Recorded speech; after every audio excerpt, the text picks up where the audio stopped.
just either slightly different from what they are. We see things are not normal.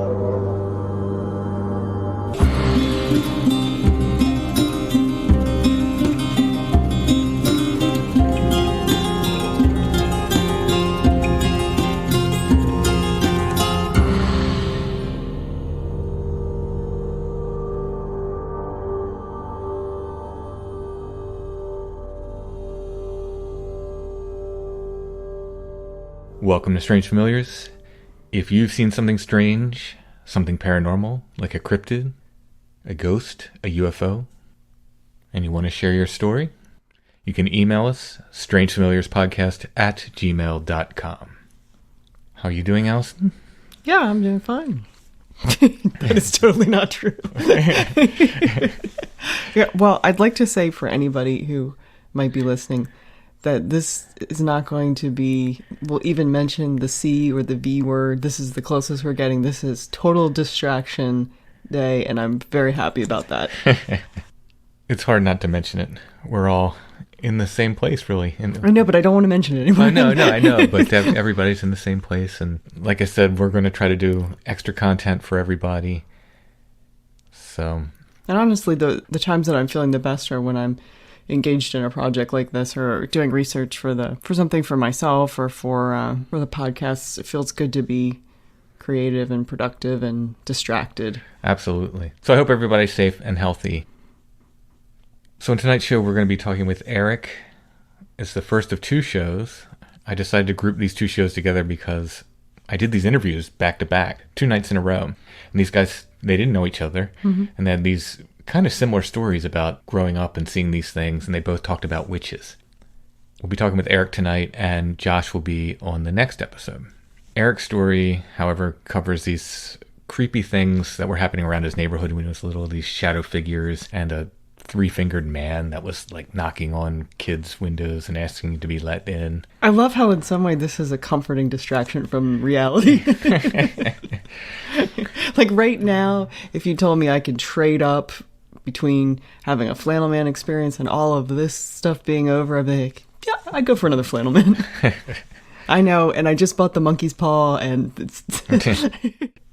The strangest thing Eric talks about are these figures that he sees on his friend's bed or his friend's parents' bed that come up out of the sheets. It's really, really weird and really strange. So he wasn't at his own home and he saw something like that? He wasn't. And I've never heard anything like this. So let's go ahead and hear Eric's stories.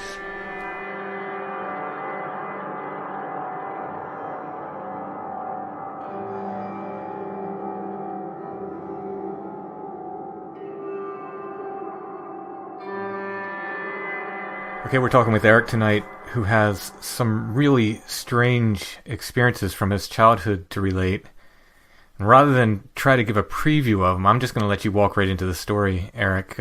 You can just start us out with telling us about when this happened, and as comfortable as you are, it can be town, state, city, or whatever. You don't have to get real specific if you don't want to. Tell us where it happened. Sure. This happened between my neighbor's house, which was a friend of mine, and my house in Tucson, Arizona, where I was born and raised. I was 8-9 years old when this started, so this was 84, 85. Okay. Basically, me and the next door neighbor kid were good friends. We used to play with each other all the time, play G.I. Joe, He-Man, all that kind of cool stuff. At the time, in our neighborhood, behind our particular division was, a large lot of desert that we can go exploring, a wash to go play in, whatnot. And we were pretty good friends for quite a long time. Kind of cut down to it. So what was the first incident that kind of happened was I was over at his house one day. This was during the summer, on summer break. And we were playing together. We're in his living room, and his mom asked me to come over by their bedroom. And so I did. We were good friends, so nothing to expect anything. And she asked me to wait in the doorway, not really coming to the room. And in the room was his mother, the father and a couple gentlemen that I don't remember. They used to have guests come in their house all the time. And they asked me if I wanted to see something really cool. And, being 8, 9 years old, yeah, absolutely. Not wondering what was going to go on. Yeah, what kid says no to that question, Right. So basically they started doing this thing. I would say, now looking back, I would say it was kind of like a chant or a seance. I couldn't really recall what was going on. But to give a layout of the room is that their bed had been moved to the center of the room instead of against the wall, which is kind of typical what you see in most beds. Then from basically underneath the bed and up and through the covers kind of formed the first figure. And it was kind of like the sheets on the bed kind of wrapped around this figure, kind of like when you see in the movies, like a horror movie where the like creature face is like pushing through the wall and it really stretches out. Mm-hmm. And that's what this looked like. Well, the first character or entity that came out was, if I remember right, it was a cowboy. And he comes up and starts shooting his guns, and you can hear the guns go off, bang, bang, bang, bang. And he kind of hoops and hollers like what you hear the cowboys do in the old Western movies. Then he kind of just disappears. The sheets lay back to the bed as if not ever disturbed. And, at first I'm thinking, this is really cool. And then another figure came up, pretty much the same way. Looked like it ventured from under the bed, under the sheets, and then into the middle of the bed. And now, these weren't full figures. This was probably just the torso up. Okay. The next was like a Native American war chief. You can make out the headdress, war club, and was doing like a war cry. And that was kind of cool at the time, but it was starting to get a little freaky because this was kind of weird. I'm thinking to myself, how are they doing this? The next creature to come out, the person come out, was like a knight. And as he's coming up from under the bed and under the sheets and forming up in the middle of the bed, you can hear the galloping of the hooves, the ba-dum. And then pretty much the head of the horse comes out, and you can see the head of a knight, and the horse makes a sound. You can hear the neighing and the clinking of the armor. And then as the others, he kind of just disappears. And at this time, my heart's really starting to race, and it's really starting to get freaky. And I can notice some of the adults around the room were kind of starting to smile, starting to laugh a bit. Then the final character to come out was what we stereotypically think of as a witch. Mm-hmm. With the pointed hat, you could tell it made the shape of the hat. And she came out, and she did a cackling, like, the cackling laugh.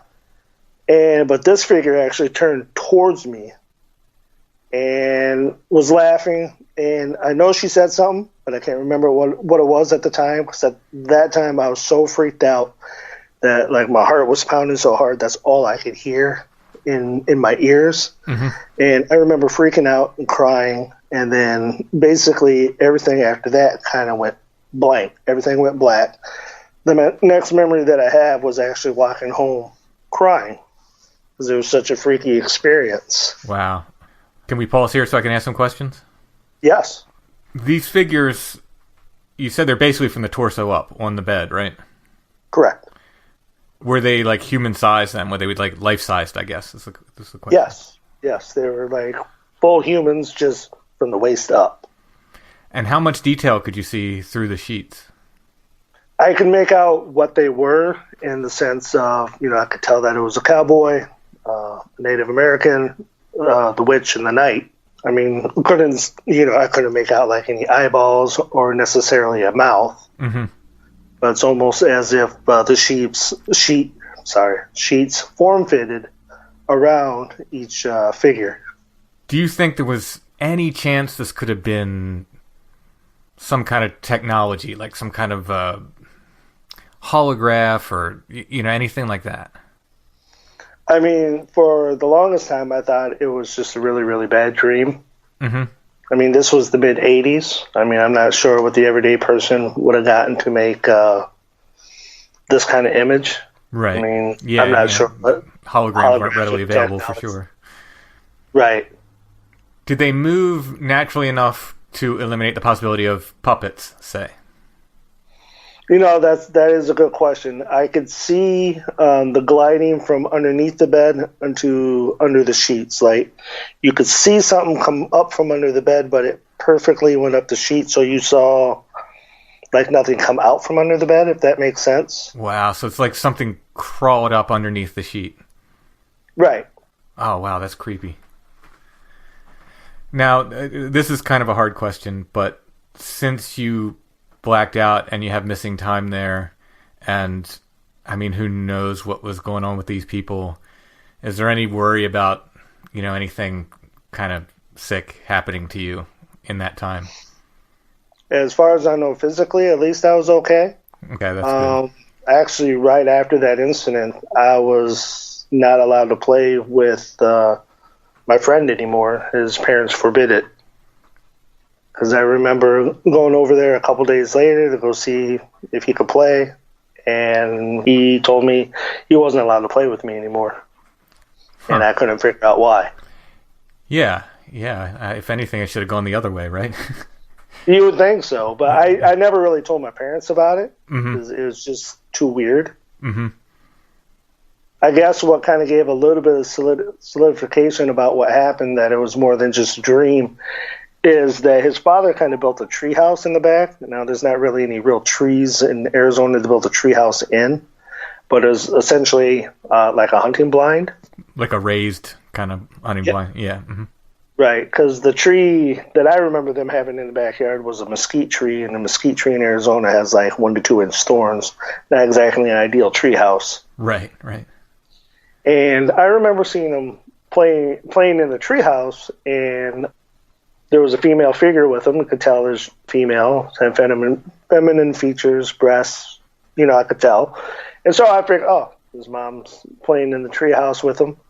Well, I finally caught up with him one day at school and asked him how you liked the tree house. And I told him, I saw you playing with your mom. And he goes, well, that wasn't really my mom.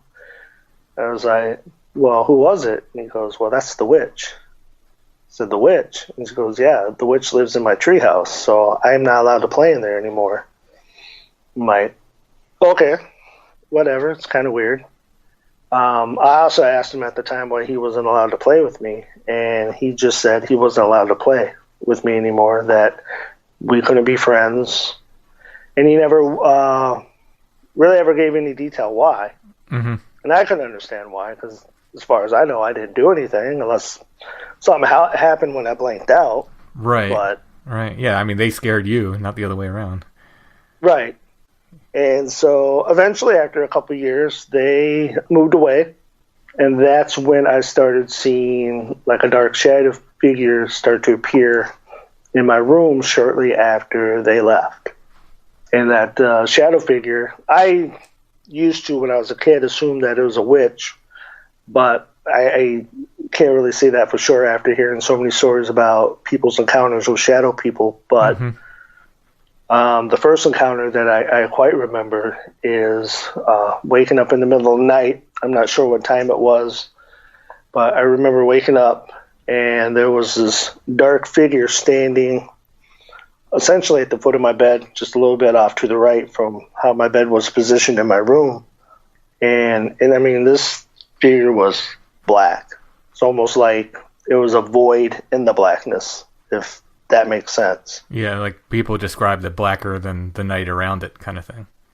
Exactly. Yeah. And it looked like it had like a hat. Could have been like a cloak with a pointed top, I suppose.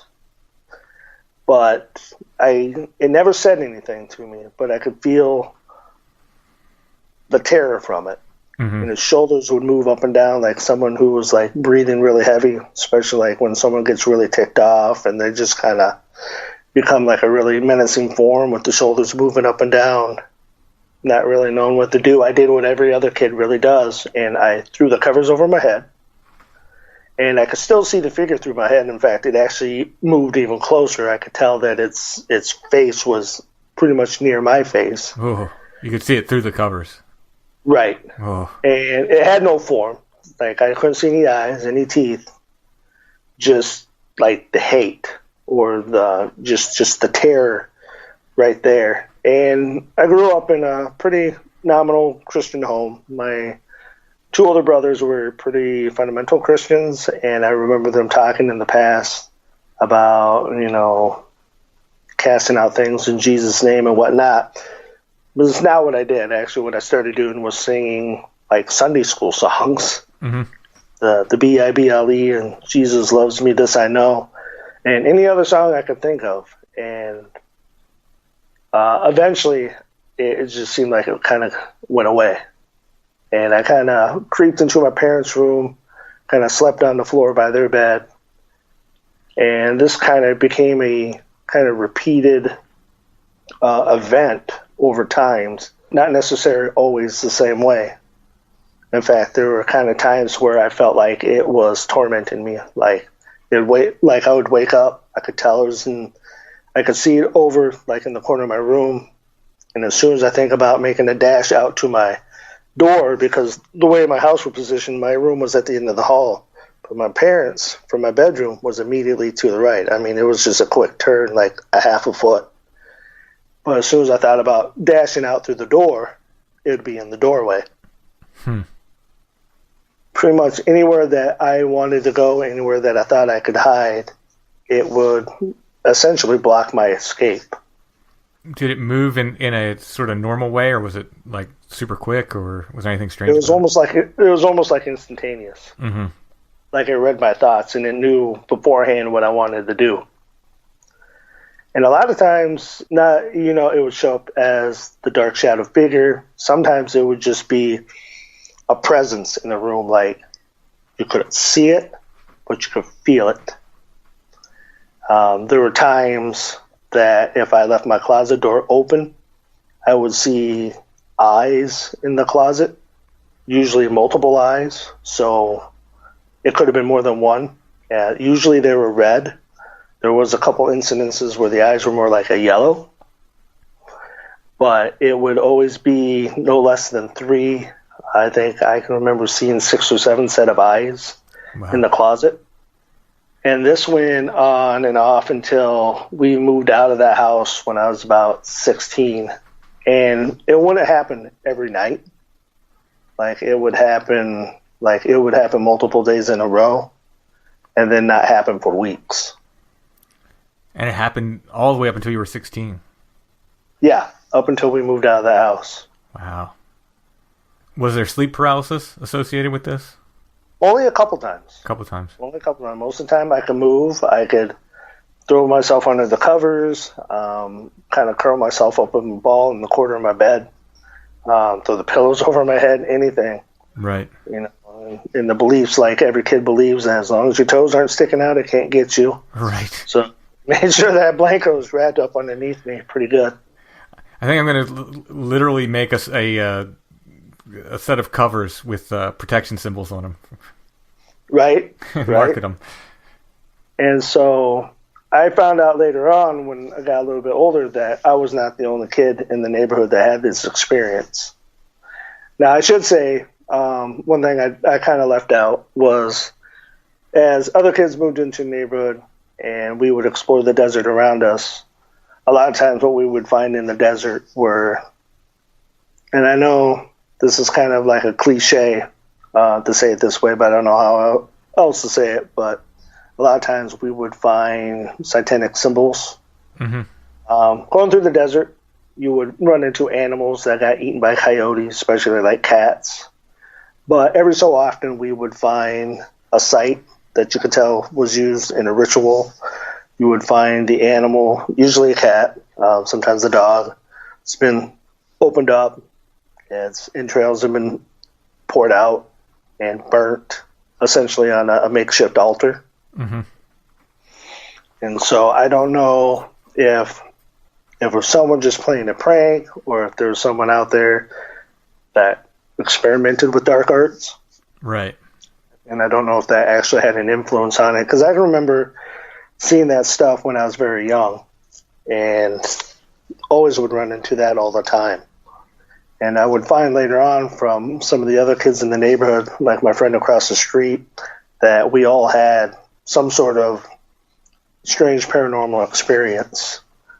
Like a buddy of mine that wound up moving into the neighborhood a couple years after this incident started would talk about an old man who would hang out his window and would scratch on his window and ask to come in. And he always described it as an old man, but the old man always had just 3 fingers. Interesting. Right. And would always scratch at his window.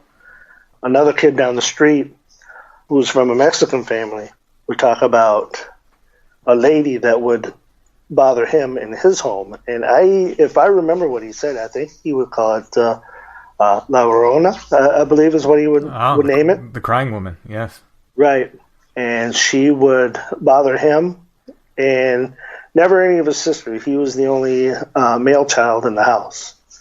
And she would only bother him and never any of his sisters. Yeah, I think there was maybe one other kid up the street that talked about some very weird, very strange experiences similar to kind of like what we had. But no one's was ever exactly the same. Mm-hmm. That's wild. But your experiences personally only started after this family moved away. Correct. Although I do have to say this, when I never really talked this about anybody. I had actually written this story into like a website that, posts up people's personal stories. And my sister read it. And she had told me that she never saw a dark figure in the house, but she could always feel like a dark, menacing presence in the house when she lived there. Mm-hmm.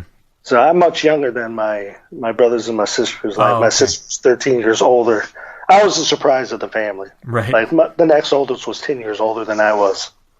But she told me that she used to feel a dark presence. And I asked my brother Peter, who lived in the house for a short time before he joined the Navy and stuff, if he had any experiences. And he said he never saw anything, but he said the same thing as my sister said, that he could feel a dark presence in the house. I did finally wind up asking my father this past year about if he ever had any strange experiences at the house. And he said no, but he did remember my brother Peter talking about that there was some strange man that was standing outside the window. And my father would go check, and he never could figure out how that could be possible, because in front of each of the windows of the house were these large, I can't think of the type of cactus there, but imagine like an aloe vera plant that's like 100 times bigger. Mm-hmm. So it's like, he called them a century cactus, but I don't think that's technically the name for them. Okay. But there's no way someone could be standing in front of you with this thing right in front of the window with thorns and spikes on the tips of it. Right. That was the old school house alarm. You'd plant stuff like holly trees or cactuses or whatever, kind of uncomfortable plants around your house to keep people back. Right, yeah. My father learned that, so my father's actually originally from Pennsylvania, and my mom's originally from Vermont. And after they met in the Army, and they lived in Vermont for a while, and my oldest brother, Mark, has asthma, and they said that, if he moved to Arizona, it'd be better for his lungs. But my dad my family had originally stayed in Louisville for a while, because my parents met at Fort Knox, which is kind of funny because that's where I did my basic training and stuff at. And he actually liked it in Louisville, but they had a lot of problems. In fact, there was some guy that tried to break into my sister's room one time, and that's kind of when he ixnayed living in Louisville anymore, and that's when they proceeded to go ahead and move to Arizona. And I think that's why he planted those cactuses outside the window. Yeah, it was because of that incident. We don't think about doing that much anymore. It's very practical. People did that all the time. Yep, and it worked. Oh, it works. We have holly trees right outside the windows in front of our house. I know nobody's getting close. Those things are sharp. Yes, they are. So, do you think it's a chicken and egg thing that was happening in that neighborhood? Do you think? It sounds like that family, your friend's family, I'm talking about here, were involved in some kind of, you got the impression it was a seance. It seems like there's some kind of maybe occult activity or something going on there. And then you're finding these sites in the desert where, it appears people have been doing some sort of, ritual or sacrifice or something. Do you think they caused whatever all these things are to sort of come to the area? In my conclusion, I would say yes, because in the neighborhood that we lived in, that was like a brand spanking new neighborhood. This was really during the early boom of the growth in Tucson in the 80s, when a lot of people are moving to Tucson. So this was one of the newer divisions at the time. And so, as far as I know, no burial grounds or anything that was built on. And it's not like an old house that was once lived in and somebody died in, or one of the typical stories that you hear. So, in my personal opinion, seeing that it was such a dark and terrifying figure, I would assume that this was probably more invited into this side of the veil than kind of a typical haunting. Yeah. My only other thought would be maybe whatever it is in that area, and I don't think it matters that they're new houses. I've had so many stories now where people have had hauntings in brand new houses and apartment buildings and everything else that I don't think that matters one bit. Right. But you wonder if maybe there was something about that specific location that drew the people that were into the occult as well as whatever these other things are. I mean, that it's just another thought. Maybe there was something specific to that location. It could be. Arizona is the stories that surround Arizona about vortexes to the spiritual realm are all over the place. I know it's quite famous out in Sedona, but I remember hearing about it growing up in Tucson. People felt that there was like a very deep spiritual connection within the desert itself, which is not really surprising, because in my research and studies that I found that places, especially desert places, seem to be great attraction to spiritual activity, and I'm not sure why, and I know Arizona is quite infamous for that. Yeah. I mean, for instance, Aleister Crowley had a house on the banks of Loch Ness. It's like this stuff never surprised me that they show up in the same place. All the kind of weirdness together. So this stopped when you moved then, at 16. It did. We moved to another house, and I never had another incident with that particular type of shadow person since. I think I had maybe one other paranormal experience before I moved up to Arizona. And that one actually dealt with seeing a Native American, a warrior, riding on a horse across the desert. Oh, wow. One night. Let's get that story in 1 second. So how much of a relief was it when you were finally able to sleep without, waking up and feeling or seeing this presence, whatever it was? It was a day-night difference. I totally got out of my shell because I was a very shy child. I very much kept to myself. Mm-hmm. And then when we moved, it was like the last couple of years of high school, and that really helped me break out of my shell. And those last 2 years of school were like some of the best. Yeah, I can imagine, man, especially as a young child, where you have these repeat. And if somebody wants to say it's a dream, well, so what? It was real to you at the time. You know what I mean? Right. If it was a dream, it's a dream that stuck with me my whole life. Right. Exactly. Yeah. And I'm not saying that's what it was. I'm just saying if a skeptic wants to say you were just having dreams, first of all, strange that they would stop when you move, but in any case, wow, to be literally haunted by that, as a child, it must have been, it would affect your whole life. It would affect everything, I think. Yeah, I would agree. Let's get this other story. That sounds really interesting. Yeah, it's not much of a story other than it was probably a year before I moved up to Wisconsin. I had just been through a really bad breakup. I was in a really deep relationship, and for me, I felt lost at the time.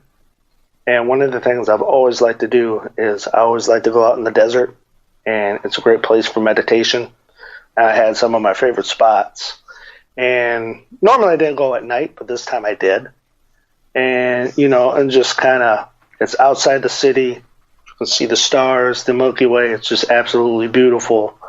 And just kind of sitting on the trunk of my car, just trying to contemplate everything that's just going on and what to do and how to wrestle with these emotions.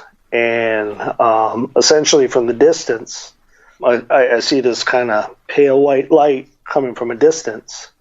And in my head, I'm thinking dirt bike, not unusual. But then I'm like, well, it's kind of right across the middle of the desert. That's kind of weird. And eventually run into a cactus or a rock or something. And as it got closer, I realized I'm not hearing a motorcycle sound. I'm hearing hoof sounds.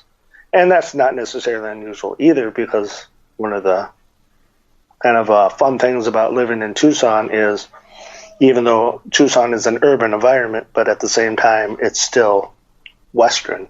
And not unusual to see horses walking down the street, even in the middle of the city. And so, but I realize as it's getting closer, it's getting faster and faster, and I'm kind of getting spooked out. And it doesn't really necessarily go at me, but it goes by me, and I recognize it as a Native American warrior. Had the full headdress going on, and just like he was riding off to either go into battle or he's running away from something. And that was probably the freakiest thing I had ever seen, because I wasn't doing drugs, I wasn't drinking, I was just kind of, like I said, I was there to contemplate everything that had been going on in my life at that time. Right. And I'm not sure why that was, but it scared the hell out of me. I got in the car and left after that. Yeah, I don't blame you. Did it look natural and solid? Yeah, it was pretty solid, other than it was kind of like a pale gray color when it went by.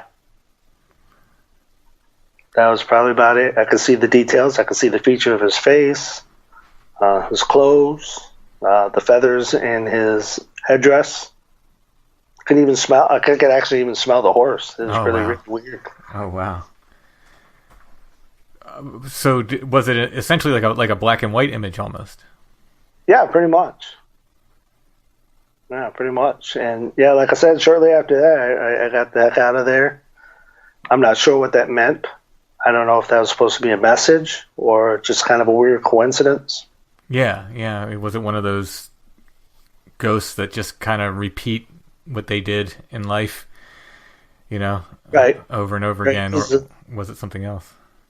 Right, because I know where I was at used to be at one time Navajo territory, so who knows? It could have been a ghost of their ancestors, for all I know.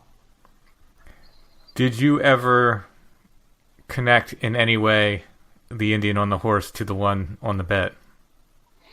I had thought about that in the past, and I don't know if there's a connection to it or not.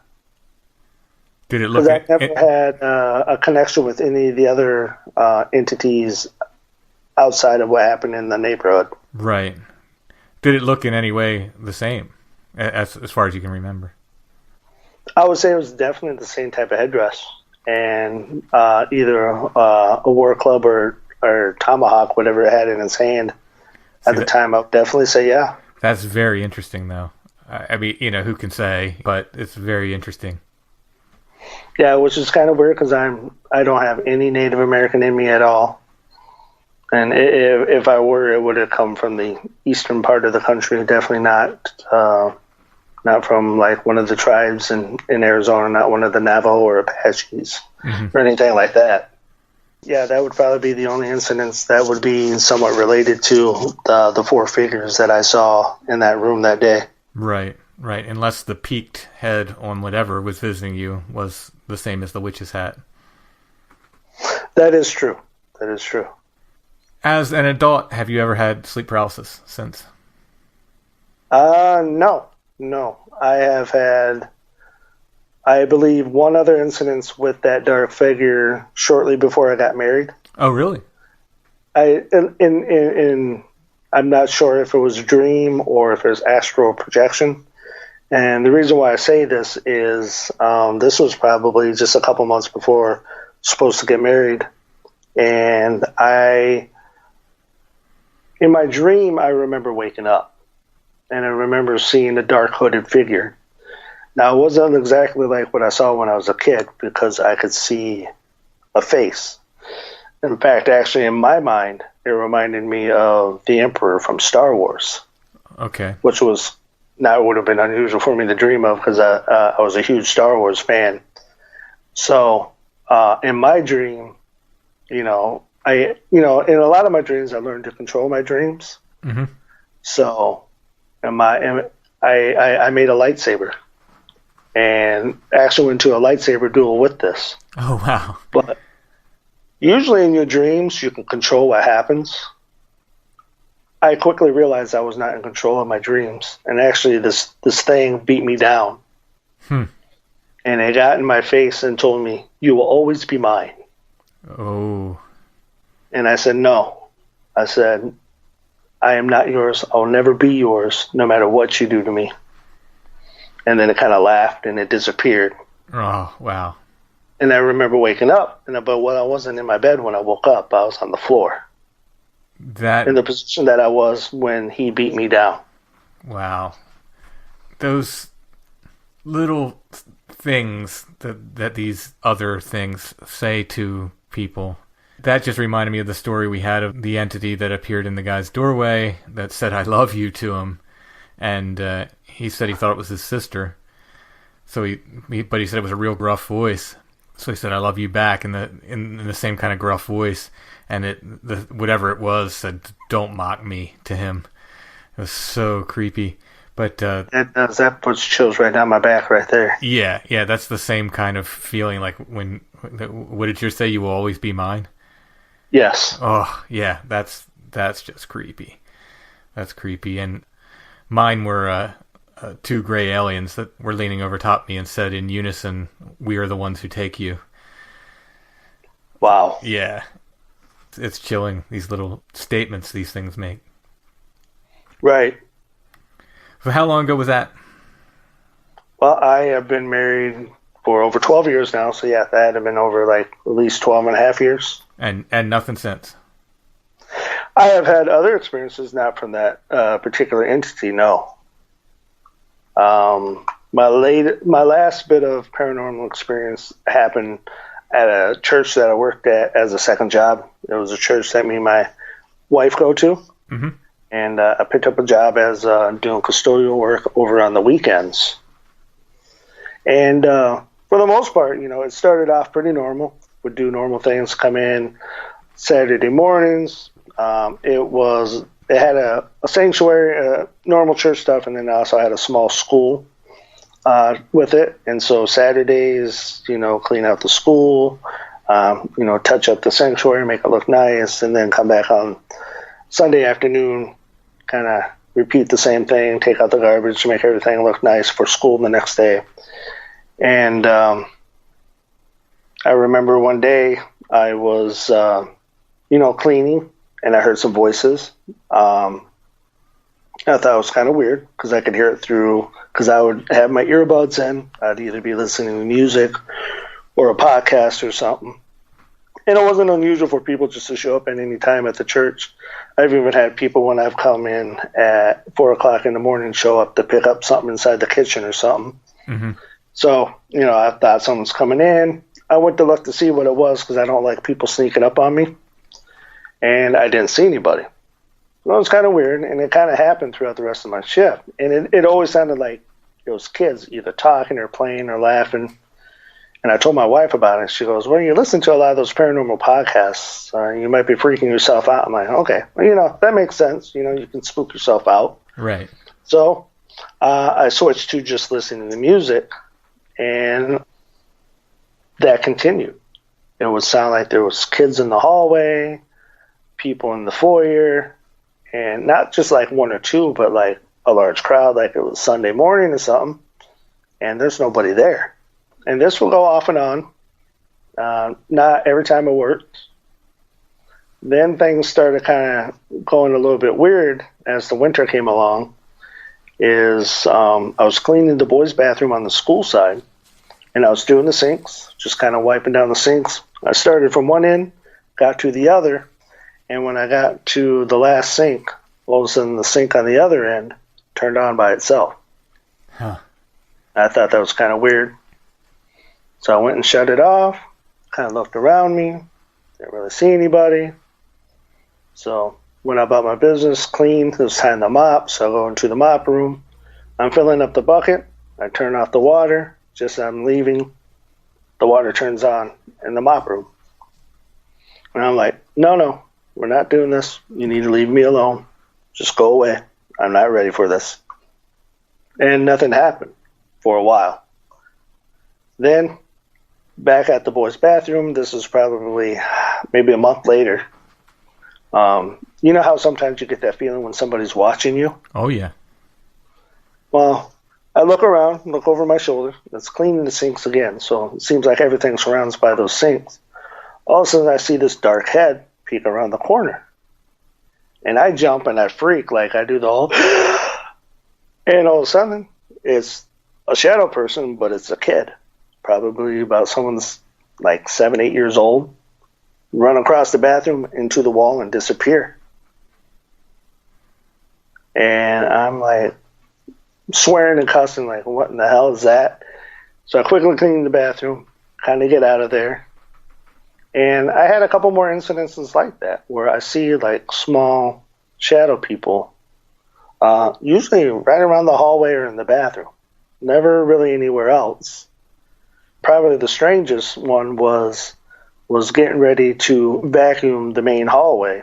And we have this really giant vacuum cleaner that does, it like covers half the hallway. And at the end of the hallway is another shadow figure. And most of these shadow figures in the church were not like perfectly solid. They kind of had like jagged edges, almost kind of like they're staticky. Mm-hmm. And there was one at the end of the hall that kind of looked like a big fat man. Kind of had a really big belly. He looked fairly tall. I would say probably 6'5" or taller. I'm 5'8", so that's pretty tall to me. And yeah, and he's just standing there, kind of like he's looking. And I'm like, you know what? I got a job to do. I got a family to feed, so I'm going to vacuum. And eventually, he just kind of disappears as I come towards him as I'm vacuuming. We have gotten other reports of these, static men or people that like static, and I don't know why, but for some reason they creep me out more than the black shadow people. Now, I'm not seen either. I'm just saying the idea of them creep me out more. Right. None of them ever felt menacing, other than they scare the crap out of me out of like pure surprise. Right. What are you doing here? Pretty much, Like sometimes, like my kids do sometimes, wake up in the middle of the night and there they are staring at you, wanting to ask you a question, kind of thing. So, that kind of goes off and on. That's the only time I ever saw the big fat shadow guy. After a while, the shadow people kind of faded away, didn't really see him much, but hearing the voices and sounding like there's lots of people when there was nobody there. And I would change my hours just to see if it was a certain time of day. It could be 3 o'clock in the afternoon or 3 o'clock in the morning. And kind of like the same results. And unfortunately, I never really ran into any of the other janitors. They ever asked if they ever had an experience. Mm-hmm. And I would say probably one time did I ever feel like there was something hostile when I was cleaning. Like, there was one night where I probably, what normally took about 5 hours to clean, I was able to get done in 3. Because the whole night, I just felt like there was like something behind me, angry. Like someone screaming at me, but I'm not hearing screaming. It's just kind of that really angry, vindictive feeling. And it's like I couldn't shake it no matter where I went, whether it's in the sanctuary or in the school side or whatever. So that really motivated me to clean as quick as I could. Yeah, I would think so. And towards the end of my tenure, I did this job for about a year. It was probably, I don't know, second to the third night that was going to be the end of it. I was coming in late on a Friday night because they're having a wedding the next day. And so I came in, cleaned up the sanctuary, trying to make it look extra special nice. And this was about the middle of the night. It was a time I'm normally not there. And so how the sanctuary is set up, the two main doors that go into the sanctuary have large windows. Well, I'm mopping, and I'm doing a rinse and ready to mop down the next set of pews. And all of a sudden, there's this golden-like figure, looked like a lady to me, kind of walks into the foyer and makes a beeline down the hall of the school and then into one of the classrooms. And I'm like, who in the heck is here in the middle of the night? I mean, some of the teachers there were dedicated. Some of them would come in really early in the morning, 6, 7, 8 o'clock, and just so they can be ready for the next week. And I'm like, I can't have them staying here. There's going to be a wedding. Can't take the chance of them messing up anything, because a lot of the bride will use one classroom and the groom and his guys would use another classroom. Right. So we just wanted to make sure nothing's getting messed up, despite that maybe the teacher's classroom, at that moment it's not. Well, I realized there's no way they could have gotten in there because the doors are locked. It's part of the security protocol, after, all the unfortunate school shootings that we've had. Mm-hmm. So that's a requirement now. So they had to have all the doors locked at all times.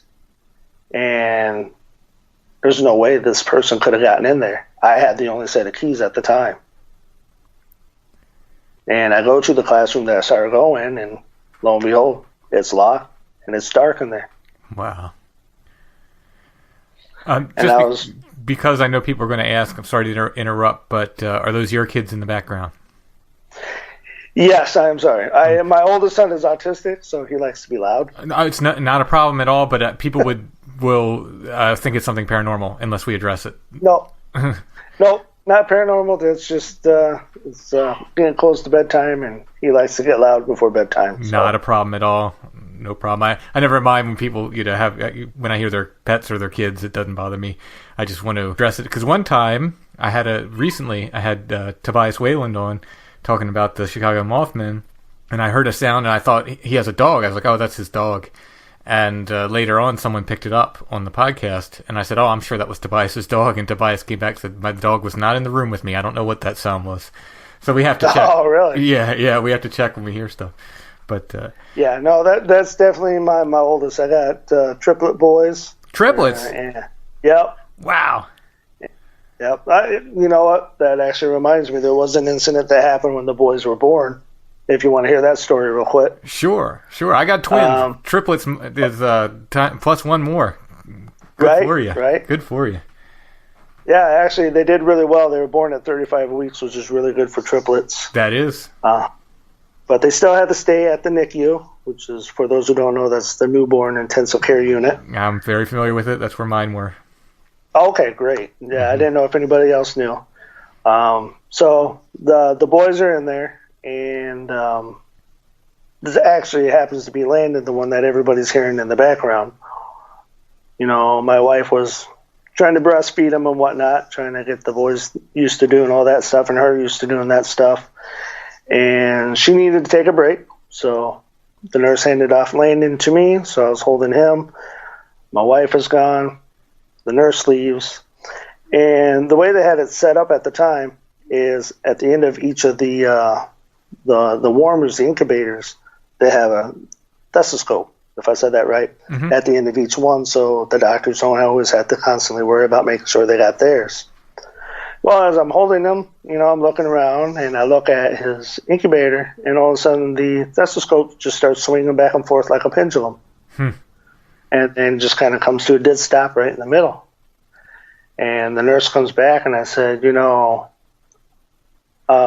stethoscope just started swinging on its own and just kind of stopped. And she looked at me with really wide eyes and then just kind of walked out. I'm like, okay. My wife works at this hospital. And she was a CNA at the time there. And I asked her about it, and she goes, there's all sorts of strange things that happen at this hospital. She should probably call up one of these days and tell you all the stuff she's seen. Yeah, I would imagine hospitals have some energy there. Yeah, so that's, as far as I know, the only paranormal experiences that the boys have ever had. So I don't know if they've had any other. But how old are they now? 11. 11, okay.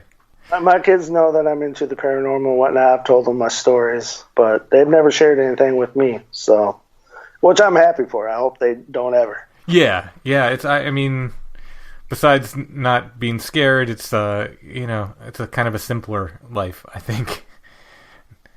Yeah, no, the closest one I think I ever remember them saying said there's some strange person at the edge of the wood that keeps on talking to them. And when I went out to go to see who they're talking about, there was nobody there. And it turned out later on it was two junior high girls that were playing in the woods, and they kept on coming back and out, teasing the boys, and then go running back in the woods. Oh, well, that's better than what it could have been. Right. I was kind of really freaked out at the time, so I'm just like, what's going on? Yeah. Well, Eric, thanks so much for sharing your stories. Yeah, well, thank you for listening. I hope people find them interesting. I'm sure they will. Thanks so much. Thank you, sir.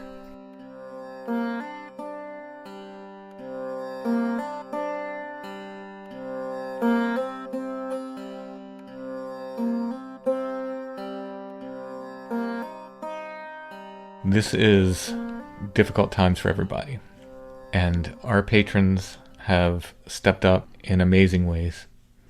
Like I said previously, in normal times we couldn't do the show without our patrons. In times like this, it's just amazing to see the support. So thank you, patrons. Thanks for everything you do. If you like what we do, if you like Strange Familiars, and you want to help us continue to make the show, you can become a patron at Patreon. It's patreon.com/strangefamiliars. Last week we unlocked one of our patron shows, made it available to everybody, just because everybody's in lockdown and we're trying to give extra content. So that was a little sample of what we do for our patrons. That was the Strange Disappearance at Seven Devils episode. The patron shows have been some of my favorites. Mm-hmm. Some of the patron shows we've done, even going back to the first patron show, the Mount Nebo Monster, those have been some of my favorite episodes. But hopefully everybody liked that, and it gave you a sample of the kind of stuff we do for our patrons. We do full episodes, just like our normal episodes for our patrons. For $3 a month, you can get those extra episodes. There are over 50 right now. We're going to keep doing them. You get access to those 50 episodes as soon as you become a patron, and then... Everyone after that? Everyone after that, as long as you stay a patron. Patreon.com/strangefamiliars. There are other levels of support there as well for things like t-shirts and copies of my books and CDs and even original artwork. Go ahead and check it out. Again, that's patreon.com/strangefamiliars. If you don't like the idea of a monthly subscription like Patreon, you can make a one-time donation via PayPal. Just go to strangefamiliars.com.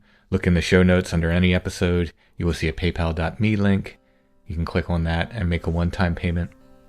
Everyone can help by sharing the show on social media, by liking and subscribing wherever you listen to podcasts, whatever podcatcher you use, and give us those nice 5-star reviews, because that helps get the show in front of new potential listeners.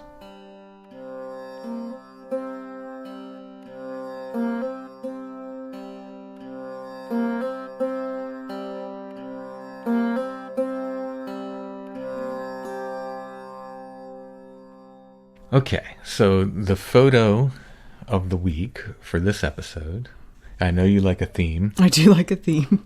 I didn't have any witches. We're fresh out of witches right now. We might have something witchy somewhere, but this has a story that goes with it. So I thought this was neat. I found this photo, again, at our secret hidey hole of forgotten ephemera. People have asked me where that is. I'll never reveal that. I'm sorry, it's just a super cool place where we get a lot of ephemera. I picked up this photo, and it says Devil's Oven, Thousand Islands, New York. Because I am tuned into this sort of thing, I know places with devil names usually have stories that go with them. Or they're hot. But I wouldn't have thought of the Thousand Islands in New York as being a particularly warm place. I do hear they have good dressing, though. Yeah, they do. Here's a little secret, though. It's just ketchup and mayonnaise and relish. I bought the photo on a whim, thinking, there's a story that goes with this. There must be a story that goes with this. And there is. So this is from The Record, Hackensack, New Jersey, the 26th of July, 1966. Ooh, going way back now. Devil's Oven was a hideout. Patriot Celebration had sober sequel. The Legend of Devil's Oven, another of the 1,000 Islands. The so-called Patriots' War of 1838 was an abortive attempt by a group of Canadians and United States citizens to wrest Canada from the British Empire. Canada for the Canadians was their motto. Did you know about the Patriots' War? We didn't have an in-depth Canadian history. We did? I don't know. I truly know nothing about Canadian history. Yeah. I mean, very little anyway. Yeah, they probably just came from public television shows. Under the leadership of Bill Johnson of New York and William L. Mackenzie, grandfather of the late Canadian Prime Minister Mackenzie King, an attack was planned against the British forces. Unfortunately, an overdose of liquid refreshment imbibed at a victory celebration in advance of the battle prevented the attack from taking place. I like the victory celebration in advance of the battle. Now there's the positivity that you need to propel yourself. However, Bill Johnson and a small band of his followers managed a few days later to sink a British riverboat, the Sir Robert Peel, after robbing its passengers and putting them ashore. With both the United States and Canadian officials looking for him, Bill Johnson hid for nearly a year in a cave on Devil's Island, named Devil's Oven, where his daughter brought food and supplies to him daily by boat. After a year, Johnson gave himself up, was pardoned, and appointed a lighthouse keeper. So, pretty cool story. Bill Johnson's known as a pirate. It's come out that he probably didn't hide in that cave. That's probably just part of a legend. Mm-hmm. But his daughter, I think, really did bring him food wherever he was hiding. So there is a story to go with the Devil's Oven photo. It's a small photo. I think sometimes those photos of the particular size, which I'm going to guess maybe 2.5 by 3 or so, they're used as proofs for other postcards. Oh, okay. All right. So this is probably what became a photo postcard then. Mm-hmm. We will put this in the show notes for this episode. You can see a picture of it. You can click it. It should take you to our Etsy store where you can purchase it for $13. All right. Devil's Oven. Cool photo. Has a cool story that goes with it. I like the idea of someone bringing food and dropping it off and leaving. It's very of now. The time. Very yes. now. Yes. Yes, it is. The photos of the week have been selling quickly. So thank you guys for that. I'm glad that we're getting people into photo collecting. Some people have bought the photo of the week and then proceeded to ask for other photos from us as well. So that's super nice. Yeah. One of the things we do and one of the ways you can support us is by supporting the photos as well. Helps the podcast and helps us all around. So thank you guys for that. We'll be back soon with part 2 of this series. It's not a direct continuation, but like I said, thematically, these two stories felt very similar to me, so I wanted to kind of put them together. It was kind of weird to me doing the interviews back to back and have these guys. Well, you've had that experience a lot where, like, unbeknownst to the people writing in or doing an actual interview, where the themes for a week will be very similar. Very similar, or accounts or specific events are nearly identical. Yeah, exactly. The second part of this will drop soon. I think we're not going to be on a hard and fast schedule here while we're in the quarantine. We're going to try to keep something dropping on Thursday all the time, but some other shows might appear at other times. Thank you all for listening. We'll be back soon with more Strange Familiars.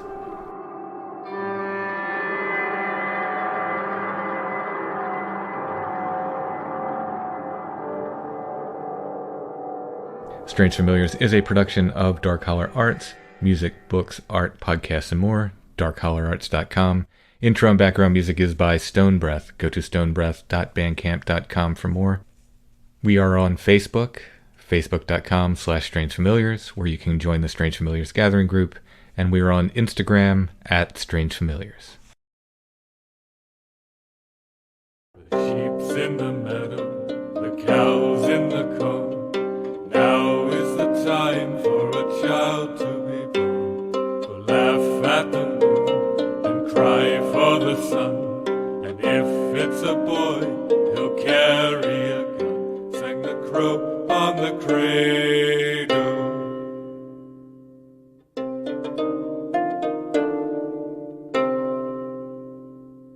And if it should be that this baby's a girl, never you mind if her hair won't curl, with rings on her fingers and bells on her toes, and a bomber above her wherever she goes. Sang the crow on the cradle.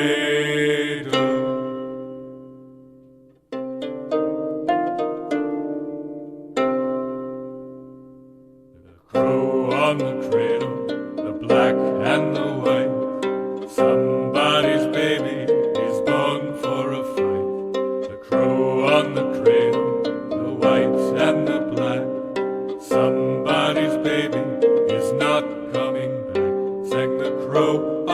cradle.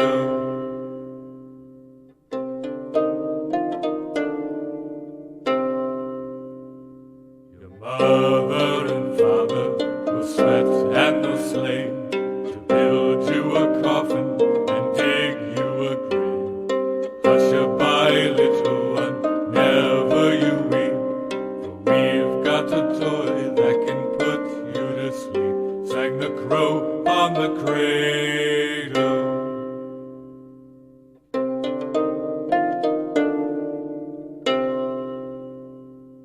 Bring me my gun and I'll shoot that pretend. That's what your mother and father once said. Oh, crow on the cradle, what can we do? This is a thing that I'll leave up to you, sang the crow on the cradle. Sang the crow on the cradle.